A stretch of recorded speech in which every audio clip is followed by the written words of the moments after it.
Pois é, minha amada família Eletrônica Fácil. Esse componente aqui que eu vou te mostrar hoje, ele é o componente responsável pela maioria das placas eletrônicas funcionarem com sucesso. Poucas pessoas conhecem, poucas pessoas vão a fundo sobre ele e não sabem a sua real importância para que tudo quanto é tipo de placa, seja de ar-condicionado, seja de notebook, seja de celular, seja a placa que for, funciona de forma show de bola. Muito menos ainda sabe medir e muito menos ainda sabe sobre os capacitores que estão junto desse componente para estabilizar o seu funcionamento. É isso mesmo, tá? Eu estou falando para vocês do cristal oscilador de quartzo, beleza? Você sabe a real função dos cristais nas placas eletrônicas? Sabe dominar esse conhecimento muito importante para o nosso dia a dia do mundo eletrônica? Se a resposta é sim ou se não, fica até o final desse vídeo que eu tenho muito conhecimento para passar para vocês sobre esse cara. Inclusive, contar uma história muito mais sobre um aluno meu que perdeu dias e não conseguiu resolver. Em 5 minutos eu matei o problema e eu não quero que você passe pela mesma situação. Então vem comigo que você passa de ano. Tamo junto.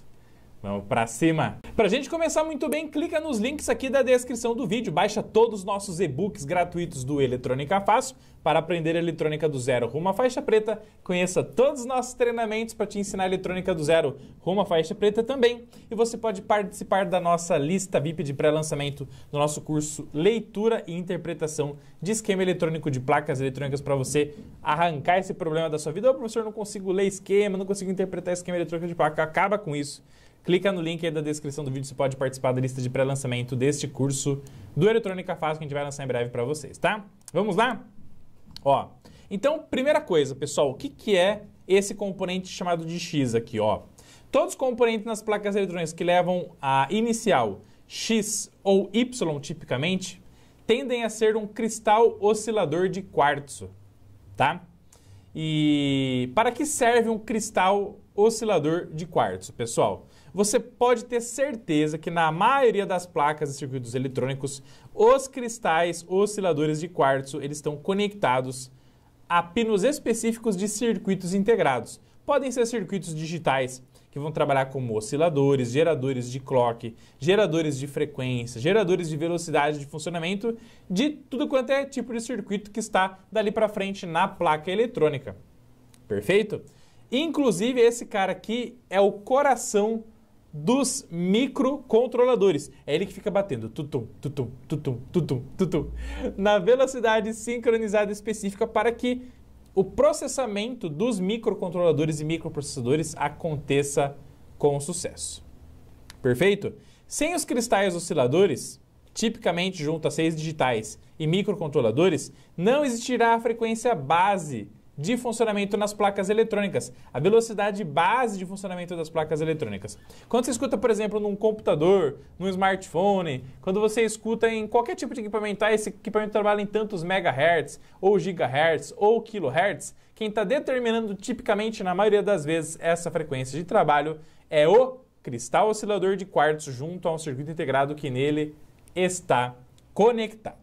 Tá bom? Então, quando você bate o olho no cristal oscilador, ele é o cara responsável por determinar a frequência que a placa vai trabalhar, ou pelo menos que o circuito integrado que nele está conectado vai trabalhar. Por exemplo, aqui, ó, 32.768 kHz, 32.768 Hz, beleza? E aí quando você vai, por exemplo, analisa os datasheets, né? Então, por exemplo, você pega aqui o nosso querido Atmega 328P, do nosso querido Arduino Uno, você vai ver que entre os pinos X-Tal1 e X-Tal2 do nosso microcontrolador, você vai ter cristais que vão trabalhar nos ranges de 0.4 a 0.9 MHz, 0.9 a 3 MHz, 3 MHz a 8 MHz, 8 MHz a 16 MHz, e que esses cristais osciladores de quartzo terão 2 capacitores aqui para estabilizarem o seu funcionamento, e esses capacitores você não pode chutar o valor, você tem que usar o valor que o datasheet está falando, que nesse caso que vai de 12 a no máximo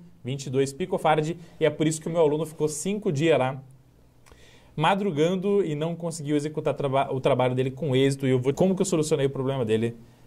até o final desse vídeo. Fechou? Bom, agora que você sabe o que é esse componente, que é o cristal oscilador de quartzo e para que ele serve, determinar a velocidade de funcionamento nas placas eletrônicas, pessoal, esse cara aqui é um componente chamado piezoelétrico. O que é um componente piezoelétrico? O piezoelétrico, ele trabalha da seguinte maneira: ou ele recebe um pulso elétrico e ele vibra, beleza? Para gerar algum tipo de trabalho. Por exemplo, quando você pega um alto-falante, que é um componente, né, piezoelétrico, um buzzer, é um componente piezoelétrico, e você joga lá o que? Um sinal elétrico, ele vibra de um determinado jeito, de acordo com a característica do sinal elétrico que você está colocando sobre ele, e ele transforma essa vibração em som, uma característica sonora. Nos cristais de quartzo, quando você energiza ele de uma forma específica, você consegue converter essa energização, esses pulsos, numa vibração, onde ele é inserido num circuito, essa vibração, na frequência de ressonância dele, que nesse caso aqui é 32.768 Hz ou 32 kHz, ele vibrando, ele vai gerar uma onda, uma oscilação numa onda padrão, e essa oscilação nessa onda padrão vai determinar o clock, a velocidade de trabalho do circuito integrado que ele está conectado. Perfeito? Então ele converte o sinal elétrico que está inserido nele numa vibração, e essa vibração faz oscilar a tensão sobre ele, e essa tensão que vai oscilando aqui no pino, entre o pino 11 e o 10, né? Tipicamente desse circuito integrado 4060, aqui no caso, nos microcontroladores, no caso do Atmega 328P, entre o pino X tal 2 e o pino X tal 1, tá? Essa vibração, o CI detecta essa flutuação, e a frequência dessa flutuação vai determinar uma saída de clock numa frequência específica nas placas eletrônicas, tá bom? E aí, gente, qual que é a grande questão, tá? Imagina o seguinte, aqui a gente está analisando o esquema eletrônico de um relógio digital, perfeito? Que é o case que a gente está usando para fazer esse curso de leitura e interpretação de esquema eletrônico aqui com vocês, tá? E aí o fato é o seguinte, esse cristal de 32768 está sendo ligado aqui no 4060, e o 4060 ele é um divisor de frequência. Então em cada saída aqui, inclusive eu já fiz aulas aqui para vocês sobre isso, e tem dica de ouro sobre isso aqui também, exclusiva para membros, tá? Do Eletrônica Fácil. Em cada saída aqui, Q3, Q4, Q5, até o Q13, vão ter várias frequências de saída. E essas frequências de saída vão ser conectadas aos outros CIs, até virarem 1 Hz de frequência, que é o que faz incrementar o relógio digital. Então, o relógio vai incrementando, não é de 1 em 1 segundo. 1, 2, 3, 4, 5.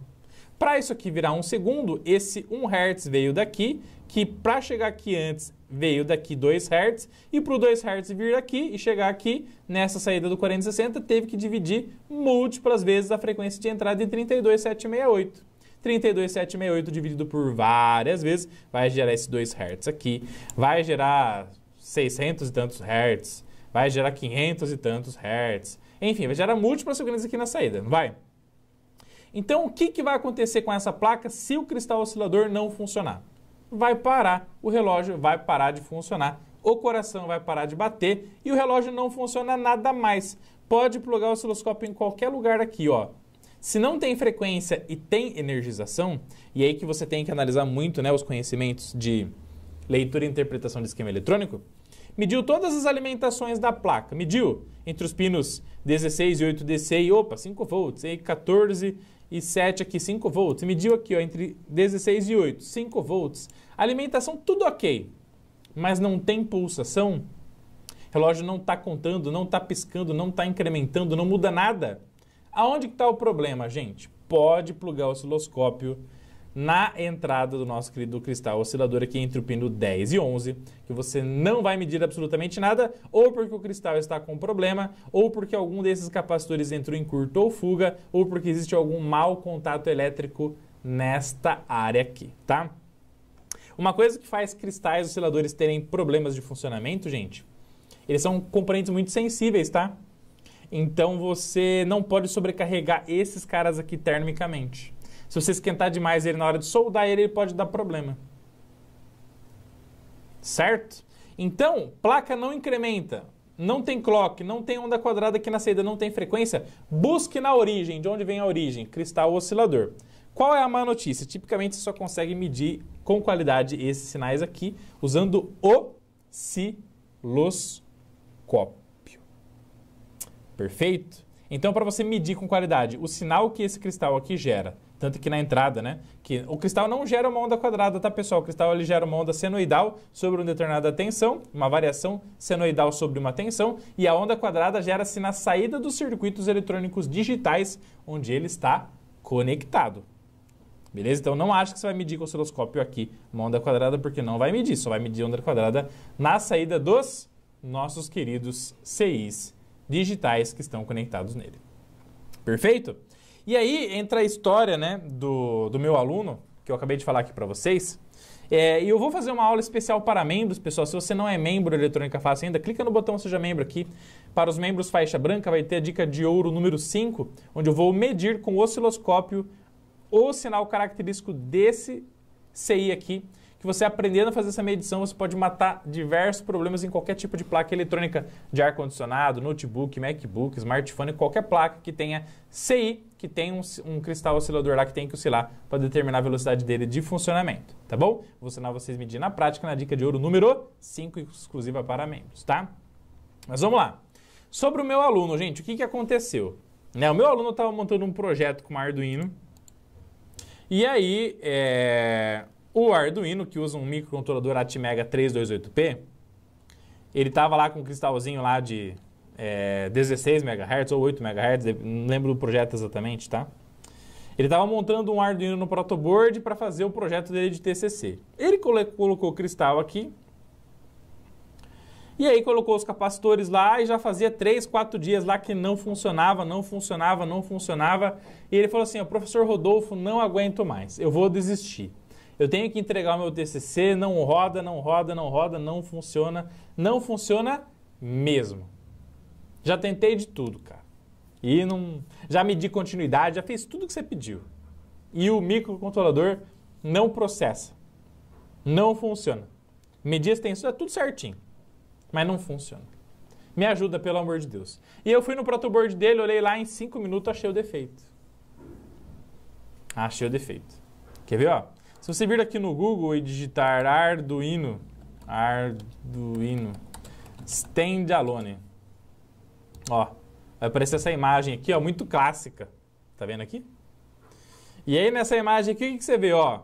Microcontrolador, cristal oscilador, capacitores de estabilização dessa frequência, resistor aqui de pull-up no primeiro pino de reset, um LEDzinho aqui para ser controlado lá, tipicamente no pino 13, né, do Arduino, ou outro pino aqui do microcontrolador, tá?